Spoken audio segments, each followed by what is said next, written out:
चलिए कमोडिटी 10 बजे की शुरुआत कर लेते हैं। नॉन एग्री की बात बाद में करेंगे, पहले एग्री मार्केट की फटाफट से आपको चाल बता देते हैं कि कल किस तरह की क्लोजिंग हुई थी और फिर आज किस तरह की शुरुआत हुई। हालांकि शुरुआती टिक्स अभी आने बाकी है, बाजार खुलने में अभी 1 मिनट का वक्त है एग्री मार्केट में। तब तक कल की क्लोजिंग आपको दिखा देते हैं। जीरे की बात करें तो कल वापस से खरीदारी लौटी, करीब करीब 2.5% की तेजी यहां पर दिखी। 21,350 के आसपास बंद हुआ था जीरा वायदा। कहा जा रहा है कि जिस तरह से गर्मी बढ़ी है, तापमान बढ़ने से यहां पर यील्ड को लेकर चिंता है। उत्पादन का जो अनुमान था उससे कम उत्पादन रह सकता है। धनिया को देखिए 8150 के करीब, हल्की तेजी दायरे में कारोबार है, लेकिन कहा जा रहा है कि भाव काफी कॉम्पिटिटिव है घरेलू बाजार के लिहाज से भी और एक्सपोर्ट मार्केट के लिहाज से। हल्दी 12500 के ऊपर, जितनी भी बड़ी मंडियां है हल्दी की देश में, वहां पर अराइवल्स के नंबर लगातार अब ऊपर की ओर जा रहे हैं, उसका दबाव है। हालांकि यहां पर भी यील्ड की चिंता ही, लेकिन उसका जो फायदा है वो वक्त लगेगा दिखने में। ग्वारगम 10,000 के आसपास, कल आधे % से ज्यादा की गिरावट यहां पर दिखी थी।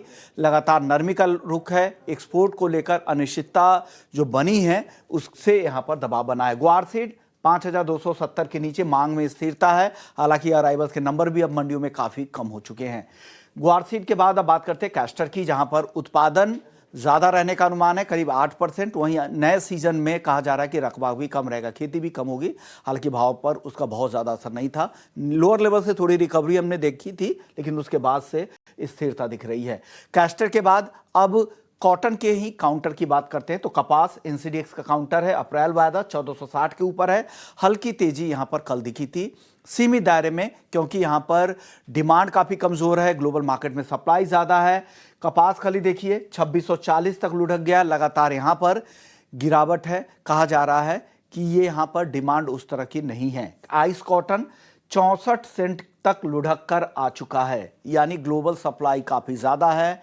डिमांड को लेकर यहां पर भी चिंता है और इसका दबाव साफ तौर से कॉटन पर दिख रहा है। पाम तेल ऊपरी स्तरों पर डिमांड घटने की संभावना से पाम तेल पर दबाव बना है। भारत जैसे बड़े मार्केट में भी अब सॉफ्ट ऑयल का इंपोर्ट ज्यादा बढ़ा है, मार्केट शेयर उसका बढ़ रहा है, उसका दबाव पाम तेल पर है। जब भी प्रीमियम पर यह ट्रेड करता है तो इसकी डिमांड कम हो जाती है, वो असर दिख भी रहा है। कल हमने 4000 के ऊपर का भाव आपको दिखाया था, आज मलेशियाई पाम तेल 4500 रिंगिट तक फिसल कर आ चुका है। चलिए हमारे साथ ट्रेडबुल सिक्योरिटीज के भाविक पटेल है। भाविक, सबसे पहले आप हल्दी और जीरे पर बताइए, इन दोनों में क्या लग रहा है आपको आज? Good morning Vishu ji. Good जैसे मॉर्निंग आपने सर। बताया कि जो यील्ड है जीरे की, वो इस बार थोड़ी कम हो सकती है। हालांकि अराइवल तो अच्छे खासे है, बट क्योंकि प्राइसेस में भी हम देख रहे हैं कि लगातार गिरावट हो रही है, तो यहाँ से थोड़ा बहुत शायद वैल्यू बाइंग आ सकता है। और एक्सपोर्ट की डिमांड अभी फिलहाल तो नहीं है, बट एक्सपेक्टेड है कि ये प्राइसेस थोड़े कॉम्पिटिटिव हो गए हैं, तो यहाँ से शायद थोड़े और एक्सपोर्ट की डिमांड आ सकती है। तो मुझे लग रहा है कि ऑलरेडी अच्छी खासी गिरावट है, तो यहाँ से सेल की रिस्क रिवॉर्ड रेशियो फेवरेबल नहीं है। तो मुझे लग रहा है जीरा में एक बार बाय कर सकते हैं 3 से 4 दिन के अवधि के लिए। और अपसाइड मुझे लग रहा है टारगेट रहेगा 22,200 या 300 का। तेबीस के ऊपर जाने का अभी फिलहाल नहीं लग रहा है, बट यहाँ से मुझे लग रहा है थोड़ा हमें अपसाइड देखने को मिल सकता है 20,800 के स्टॉप लॉस से। धनिया की बात करें तो आई थिंक धनिया सबसे ज्यादा अच्छा लग रहा है स्पाइस कॉम्प्लेक्स में फंडामेंटली।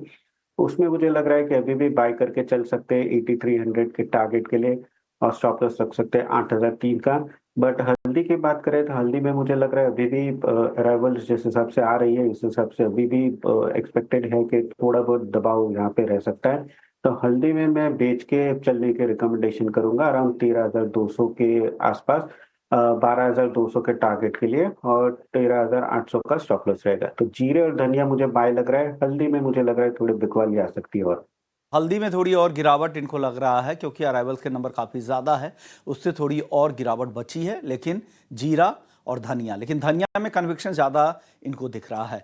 चलिए ग्वारसीड ग्वारगम बताइए सर, यहां पर कन्विक्शन आपका क्या कह रहा है? क्योंकि ये तो लगातार कमजोरी हो रहा है, 10,000 के आसपास अब आ चुका है ग्वारगम और 5,260 के आसपास है ग्वारसीड का वायदा। बताइए इन दोनों काउंटर में क्या करें? देखिए, इन दोनों काउंटर में अगर देखें तो डिमांड जो है वो काफी लैकलस्टर है। उसकी वजह से ही हम देख रहे हैं कि फंडामेंटल, लेकिन चीन में सप्लाई इतने ज्यादा नहीं है।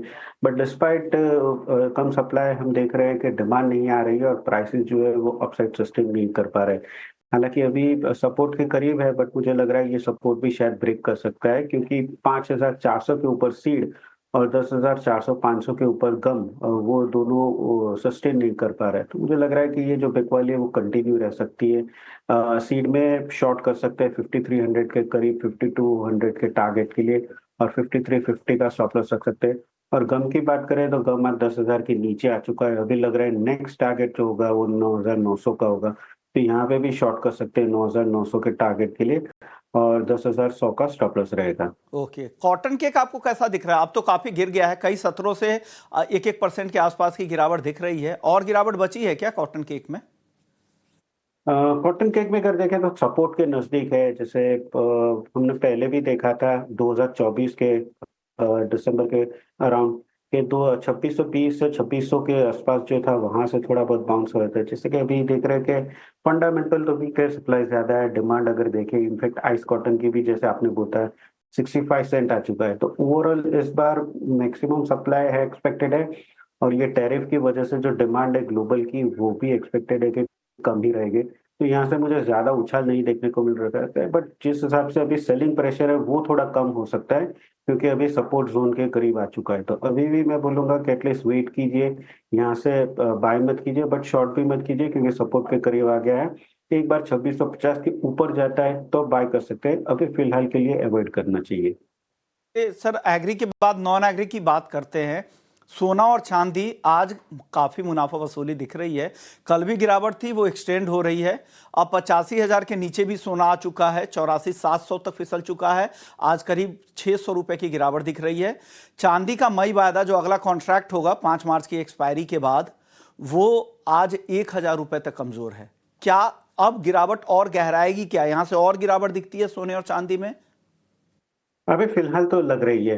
देखिए, क्योंकि मच नीडेड करेक्शन भी आया था, और जो जिस हिसाब से ट्रम्प अभी वापस टैरिफ डाल रहे हैं, इस हिसाब से डॉलर इंडेक्स में भी हमें तेजी देखने को मिली है। तो उसकी वजह से भी सोने और चांदी दोनों में बिकवाली जारी है। तो मुझे लग रहा है कि ये जो बिकवाली है वो कंटिन्यू रहेगी, और एक हेल्दी करेक्शन ही है और आना भी चाहिए। तो मुझे लग रहा है कि सोने में बेच के चल सकते हैं 85,000 के करीब, 84,400 के टारगेट के लिए, और 85,300 का स्टॉप लॉस रहेगा। चांदी में मुझे लग रहा है कि पुट ऑप्शन जो है 94,000 का, वो ज्यादा बेहतर रहेगा, क्योंकि चांदी में वॉलेटिलिटी गोल्ड की कंपेरेटिवली ज्यादा रहती है। तो 94,000 का जो पुट ऑप्शन है वो बाय कर सकते हैं 2650 के करीब, 2200 के स्टॉप लॉस से, और 3300 का टारगेट रहेगा।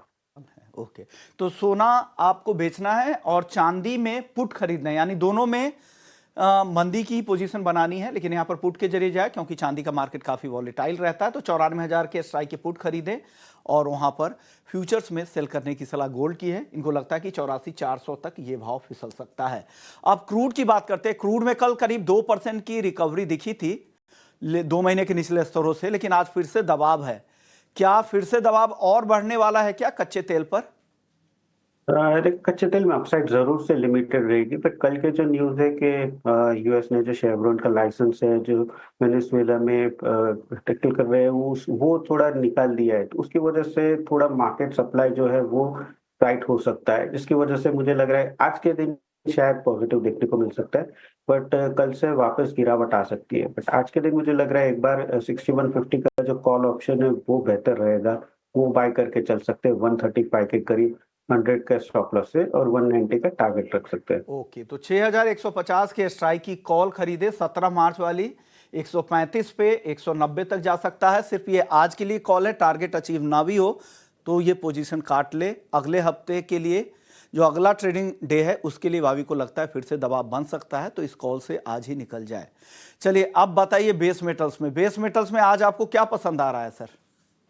बेस मेटल में मुझे लग रहा है कि ये टैरिफ की वजह से जो सेलिंग प्रेशर है वो कंटिन्यू रहेगा। कॉपर में हमने देखा कि 860 के नीचे आ चुका है, जो एक मेजर सपोर्ट था। तो मुझे लग रहा है कि आप पुट ले सकते हैं 860 का, 24 मार्च का अराउंड 14.30 के करीब। मुझे लग रहा है कि यहाँ पे गिरावट है वो कंटिन्यू रह सकती है। तो 17 का टारगेट रहेगा, इंट्राडे स्टॉप लॉस रहेगा 12 का। तो 860 का जो पुट ऑप्शन है वो बाय कर सकते हैं कॉपर में।